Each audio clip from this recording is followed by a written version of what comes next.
No. Suddenly a blanket of darkness slides in between her and monsters. Flight, did I pass out?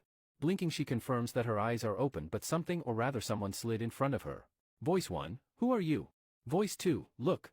He has the same uniform as that puss, Aquavit. The dark mass leans down over her.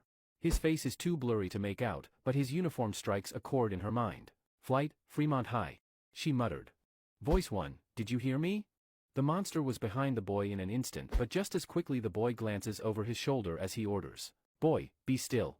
The hand that is shooting out to grab him stills and the wild hair attacker, still in human form, eyes widen in shock. Voice 1, a vampire. Voice 2, brother. Flight, he turns back to her with a reassuring smile on his lips. Sleep. The scene opens to a large brick school with a delicately designed sign beside wide birthstone steps. Shouting from a third-story window pulls the frame up and into a busy hallway. Classmate 1, you're lying. Flight cringes as a finger is rudely pointed at her. Classmate 2, Bree-chan, calm down, maybe she was dreaming and just thought it was real. Flight, she thinks with a pout. Not helping Sarah-chan. Out loud she says. I wasn't dreaming. Besides, how did I get all these bruises if I was just dreaming? She pulls up the side of her school uniform top to show them. Whistles and shouts of, yeah, and, take it off, echo down the hall, causing Flight to go red and pull down her shirt. Classmate 3, but you said you thought it was dream and you did fall on the train when you woke up, right? So. Bree, see, I was right. You just dreamed the whole things. Flight, she mutters. You were calling me a liar just a second ago. Bree, what was that? Sarah, Bree-chan, settle down. Flight had a long night. Falling asleep on the trains and then having that horrid dream. Cut her some slack. Bree settles as the third classmate reminds them of lunchtime. Classmate 3, come on, we can discuss it later, we're wasting our lunch hour. Bree, fine, but I don't want to hear anything else about Fantasy Flight's dreams. Sarah, I think it's great that she has such an imagination. They turn and began to walk away among the other students. Bree, Sarah-chan, you could make mosquito into butterflies. Classmate 3, what's that mean? Flight, but there's also the... She trailed off as her classmate walked off without her. Sighing to herself, she starts to follow when a voice pipes up behind her, jumping as flashbacks of her dream invade her head. Flight turns to find another male classmate behind her.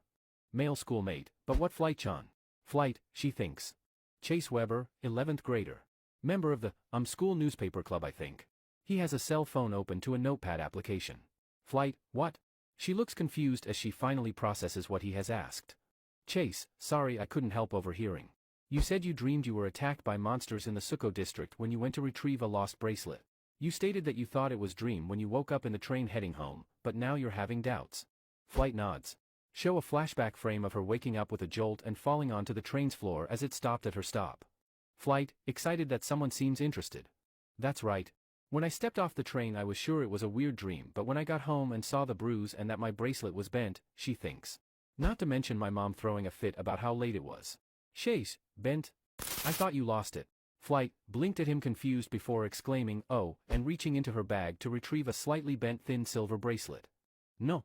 I mean yes. I lost my favorite one. It's thicker than this one and has a chain to hold it on just in case it unclips. Show frame of the two different bracelets. No, this is the one the monster grabbed. See how it is bent slightly. Chase nodded sagely before taking a picture with his phone. Chase, I see, and it wasn't like that before. Flight, she huffs. No, my daddy gave these to me. He sends me one every holiday and on my birthday. I take very good care of them. Chase, I see, that's why you went to back Suko to find it right away. Flight, she nods before her head suddenly shoots up, her eyes wide with hope. You believe me? Chase, he looks thoughtful before nodding. Yes, in fact I'll even do you a favor. Flight tilts her head waiting for him to continue. I'll help you prove it. Flight, she thinks. I have to. I can't dare speak to my daddy again until I have that bracelet. She speaks. All right, you have a deal. Chase, he smiles holding out his hand while thinking. No, I have a story. Behind them another boy listens, his back against the wall. Mysterious boy, he mutters, damn. Leaving the wall he raises a cell phone to his ear.